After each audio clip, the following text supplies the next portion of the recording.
నన్ను శుద్ధీకరించు, నా ప్రార్థన నీ చెంతకు చేరనీమని మనం ఇప్పుడు దేవుణ్ణి వేడుకోవాల్సి ఉంది. వద్దాము మోకాళ్ళ మీదకి. ఆ తర్వాత ఏం జరిగింది? మన మారు మనసు పొంది దోషాన్ని ఒప్పుకొని సరిదిద్దుకొని రూపాంతరం చెందినప్పుడు తిరిగి దేవుని వైపు మళ్ళుకున్నప్పుడు ఏం జరిగింది? తప్పిపోయిన కుమారుడు తిరిగి వచ్చినప్పుడు ఏం జరిగిందో అది జరిగింది. తప్పిపోయిన కుమారుడు తిరిగి వచ్చినప్పుడు ఏం జరిగింది? ఈరోజు ఎలా అయిపోయిందంటే మన బతుకులు అలవాటు పడిపోయాం ప్రసంగాలకు కూడా. నిజంగా పశ్చాత్తాపం, నిజంగా మారు మనసు, కన్నీళ్లతో ఓపెన్గా దేవునితో మాట్లాడటం అనేది కూడా లేదు. ఇప్పుడు దాకా విన్నారు కదా, సాలిపోయి నేను ఆమెను అనగానే స్తోత్రం తండ్రి, అవును రోబా నీకు వందనాలయ్యా, నా పాపాలన్నీ క్షమించా, ఏసునామములో అడుగుతున్నాను తండ్రి. ఇంత దరిద్రంగా అయిపోయింది బతుకు. నిజం ఒప్పుకుందాం, అవునా కాదా? ఎంతమంది చేతులు ఎత్తారు? ఎత్తండి, నిజమేనన్నా. నిజంగా చేతులు ఎత్తుదాం. ఇంతేగా నెక్స్ట్ ఇప్పుడు అనబోతుంది అదేగా. మీకు దండం పెడతా, చేతులు ఎత్తి మరి సాక్ష్యం ఇస్తున్నారు. అది కాదు, చీచి అలాంటి అల్పమైన దానికోసం కాదు ఇంత హడావిడి. నీ కన్నీళ్ళు దేవుని పాదాల దగ్గర కారాలి. నువ్వు చేసిన పాపాలని గుర్తుకు రావాలి, వాటిని నువ్వు అసహించుకోవాలి. తేడాపడ్డాను తండ్రి, తేడాపడ్డాను. ఫలానా ఫలానా ఫలానా విషయం నేను లోపాలు కలిగి ఉన్నా. నేను పరిగెత్తేది లేదయ్యా, నాకేమీ మునిగిపోయేది ఏం లేదు. నేను ముందు కూర్చుంటున్నాను దేవా, నేను ముందు కూర్చుంటున్నాను, ప్రశాంతంగా కూర్చుంటున్నాను. నేను ఒప్పుకుంటున్నాను దేవా, నా బుద్ధిహీనతలు ఫలానా విషయంలో ఉన్నాయి, ఒప్పుకుంటున్నాను. నీ దాసుడు ముందు చెప్పిన దాసుడు నుండి చెప్పిన కొన్ని విషయాలు నేను నాలో ఉన్నాయి, నేను ఒప్పుకుంటున్నా. నేను కొనసాగాలనుకోవట్లా, నాకు వద్దు. నాకు తెలుసు నేను తేడా పడుతున్నానని తెలుసు, కానీ రాజీ పడిపోతున్నా. ప్రసంగం విన్నప్పుడు ఆత్మలో రేపబడుతున్నాను, కానీ అయిపోయిన తర్వాత అరగంటలోనే మళ్ళీ మామూలైపోతున్నాను. మళ్ళీ మామూలైపోతున్నాను, రాజీ పడిపోతున్నాను, గెలవలేకపోతున్నాను. నాకు బలమీ దేవా, నాకు బలమే. నేను పతనావస్థలో ఉండి ప్రకటిస్తే ఇంత కదలికి వస్తే, నేను సరిగ్గా నీ కోసం నిలబడి మండితే నా ఎదుట ఏది నిలవగలిగింది తండ్రి? ఎవరు నిలవగలుగుతారు తండ్రి? ఓ దేవా, ఓ దేవా. చార్లెస్ గ్రాండీ ఫిన్నీ, తమ్ముడు విను, అయిపోద్దిలే కోటం, అయిపోద్దిలే విను, అయిపోద్ది. దేవుని చేత సంధించబడ్డాడు, దేవుని చేత దర్శింపబడ్డాడు, తాకబడ్డాడు, ఇలానే దైవ వాక్కు చేత సంధించబడ్డాడు. ఒక లాయర్ లా చదువుతున్నాడు, అన్ని పక్కన పెట్టాడు, ఏకాంతంగా వెళ్ళాడు.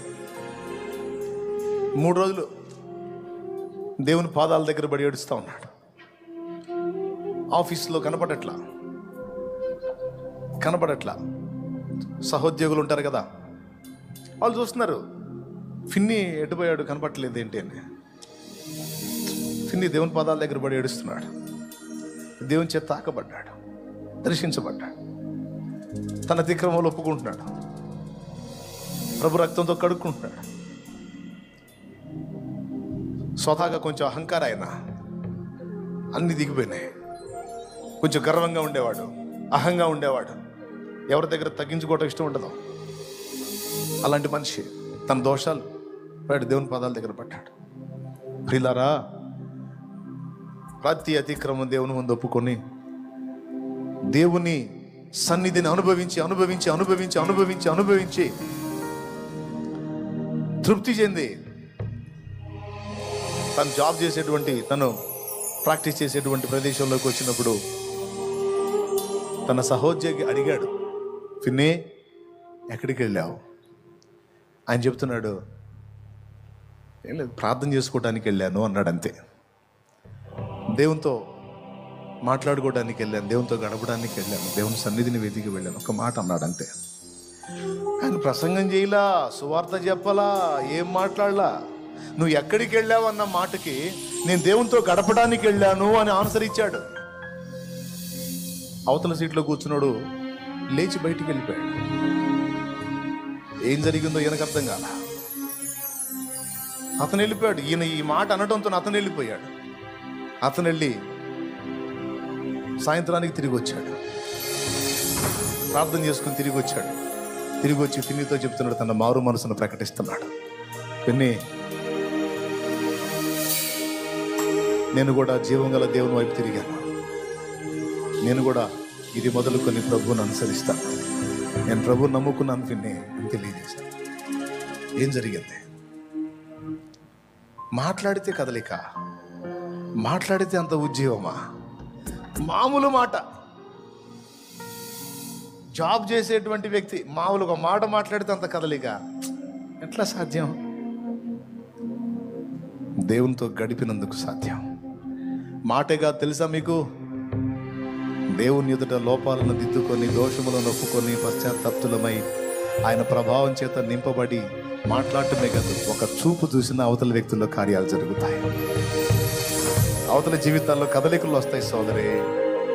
ఒట్టి మాటలు కాదమ్మా, అబద్ధాలు కాదు, నగ్న సత్యాలు. అలాంటి వాళ్ళు కావాలి ఇప్పుడు. అలాంటి వాళ్ళు కావాలి. ఏదో ప్రసంగాలు 2 మొక్కలు విని అయిపోయింది కోటం అని సంఖలో బైబిల్ పెట్టుకొని 2 ముద్దలు అన్నం తిని అలా పడిపోయేవాళ్ళు కాదమ్మా, పోయేవాళ్ళు కాదు. దేవుని పాదాల దగ్గర పడేయా, నా సంగతి ఏందయ్యా అనే వ్యక్తులు కావాలి. ముందు నాకు అది చెయ్యి ఇది చేయని అడగను కానీ నా బలహీనతల సంగతి ఏంటయ్యా, నేను నిలవలేకపోతున్నా, నేను గెలవలేకపోతున్నా, జయించలేకపోతున్నా, నా బ్రతుకేంటయ్యా, నా పరిస్థితి ఏంటయ్యా అని ఏడ్చేవాళ్ళు కావాలి. ఈ అపవిత్రతలో నేను ఉండలేకపోతున్నా, నాకు పవిత్ర జీవితం కావాలి. నువ్వు పరిశుద్ధుడు, నీ బిడ్డనని చెప్పుకుంటున్నా నేను మాలిన్యంలోనా? నా నోరు మాలిన్యం, నా కళ్ళు మాలిన్యం, నా చేతల మాలిన్యం, నా నడతలు మాలిన్యం, నా తలంపులన్నీ మురికి ప్రభు. కానీ నీ వాక్యంలో చెప్పావుగా, నా ఆత్మని నీకు ఇస్తాను, నూతన హృదయాన్ని నీకు ఇస్తానని చెప్పావు. ఈరోజు నన్ను నువ్వు అలా దర్శించకపోతే నాకు ఈ బ్రతికే చేదుగా ఉంది తండ్రి. నాకు ఈ మురికి బాగలేదు, నాకు ఈ మురికి బ్రతుకు బాగలేదు. కానీ యేసయ్యా, నేను ఎలా ఉండి ప్రార్థన చేస్తే నేను వింటున్నావు.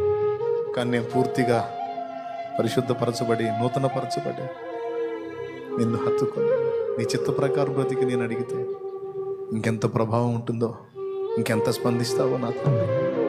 నన్ను కనికరించయ్యా, నీ రక్తంతో నన్ను కడిగయ్యా. నేను పరిగెత్తనయ్యా, తిండికి పరిగెత్తను, మరి ఏదో పోతుందని పరిగెత్తను. నీకోసం వచ్చాను తండ్రి, నన్ను దర్శించమని దేవుని పాదాలకు మోకాళ్ళ మీద కొత్త, మోకాళ్ళ మీద కొత్త. మీ డబ్బులు కాదమ్మా, మీ కానుకలు కూడా కాదు, మీ మారు మనసు కావాలి, పరివర్తన కావాలి. ప్రవర్తనలో ఉన్న లోపాలు, దోషాలు దిద్దుకొని దేవునితో తిరిగి నీవు సత్సంబంధాన్ని నెలకొల్పుకోవాలి. మోకాళ్ళు వేస్తే మోకాళ్ళే, లేకపోతే నిలవగలిగితే నిలువ, నీ ఇష్టం, నీకు ఎలా అనిపిస్తే అలా.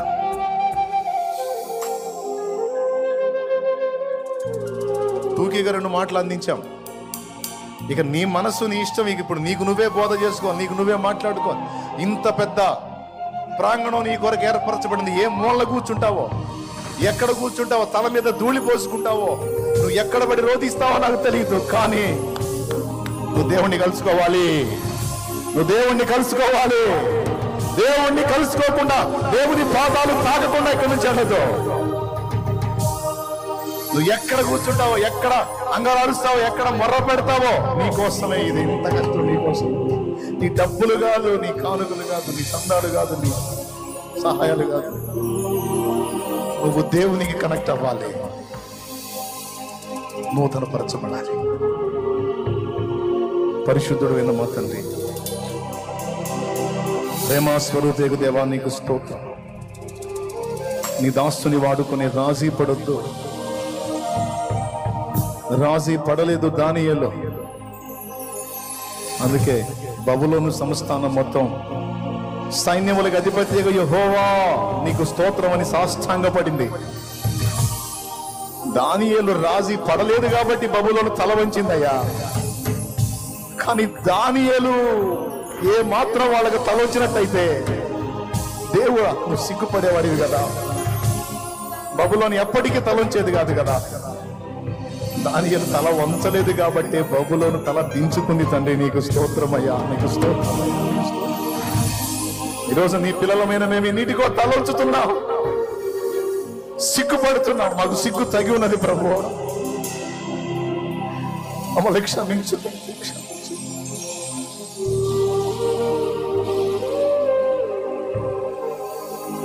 మా నోరు అదుపు తప్పింది, మా చూపులు అదుపు తప్పింది, మా చేతలు అదుపు తప్పింది, మా నడతలు అదుపు తప్పింది, మా హృదయాలోచనలు అదుపు తప్పినాయి. నీ మాటలు ఒక పక్క వింటూనే, ప్రార్థనలు చేస్తూనే మరో పక్కన నీకు దుఃఖం కలిగించే పొరపాటు. క్షమించులేవా, క్షమించులేవా. నాటకాలు ఆడొద్దన్నావు నాయన, నాటకాలు కాదయ్యా, యథార్థంగా ఒప్పుకున్నావు. నటన వద్దన్నావు తండ్రి, పై ఒప్పుకోళ్ళు కాదు, పై ఒప్పుకోళ్ళు కాదు. హృదయంలో నిజంగా పరివర్తనను ఆశిస్తున్నా. నువ్వు సరిగ్గా నాకు కనెక్ట్ అయితే, నువ్వు సరిగ్గా నేను చెప్పినట్లు రూపాంతరం చెందితే, నువ్వు పైన వేషధారణ, పైన నటన, ఈ పైన ఒప్పుకోలు కాదు, నిజంగా నీ గుండెల్లో నా ఎడల ప్రేమ కలిగి నీ హృదయం నిజంగా స్పందిస్తే, నీ ఎదుట ఎవ్వడు నిలవకుండా నేను చేస్తాను. నీ ఎదుట ఏ శత్రువు కూడా నిన్ను గెలవకుండా నేను నేను నేను నీకు బలమిచ్చేవాడను. బలము నాదే అని సెలవిచ్చిన నా దేవా, నా ఎదుట ఉన్నటువంటి బిడ్డలందరి హృదయాల్లో నిజమైనటువంటి మారు మనసు దయచే, నాకు కూడా దయచే. వేదిక మీద ఉన్న దైవ జనాంగానికి దయచే, నిజంగా మారు మనసు దయచే. నాటకాలు కాదు, వేషధారణ కాదు, 5 నిమిషాలు 10 నిమిషాలు ఒప్పుకోలు చేసి లేచి వెళ్ళిపోయేటట్టుగా ప్రయత్నం కూడా ఉండాలి. ప్రయత్నం కూడా, ఏ పాపమును ఒప్పుకున్నామో దాన్ని తప్పించుకొని జీవించడానికి ప్రయత్నాలు కూడా స్టార్ట్ అవ్వాలి. ఇక వాటికి స్థలం ఇవ్వకుండా మేము జాగరూకులమే నడుచుకున్నట్లు మమ్మల్ని అనుగ్రహించము. మా బిడ్డలు నీ పాదాల దగ్గర పడి గోజాడుచుండగా ఎవరిని కూడా నువ్వు దాటిపోవద్దు. నీ బిడ్డల్ని సంధించి అందరి హృదయాల్లో ఉజ్జీవ జ్వాల రగిలించు అయ్యా. ఇక్కడి నుంచి వారు వెళుతూ ఉన్నప్పుడు వారి జీవితాల్లో విప్లవాత్మకమైన మార్పును చూసి వారు సంతోషించుచూ తమ త్రోవను వెళ్ళాలి. యేసయ్యా నీకు వందనాలు, వందనాలు, వందనాలు, వందనాలు. మేము దారుణంగా ఉంటేనే ద్రాక్ష చెట్లు ఇస్తానన్నదే, మేము నీ ఎదుట క్రమంగా నడుచుకుంటే సర్వకృపాని దేవు నీవే మాకు వశమైపోతావే. దేవా నీకు అనుగ్రహించు, అనుగ్రహించు. మా దృష్టిని మరలింపజూసే దయ్యపు శక్తులను బంధిస్తున్నాం. ఏస్తున్నామలో నీ పాదాలను వెతుక్కుంటున్నాం. దర్శించు. యేసయ్య పేరిట వేడుచున్నాం తండ్రి. ఆమేన్.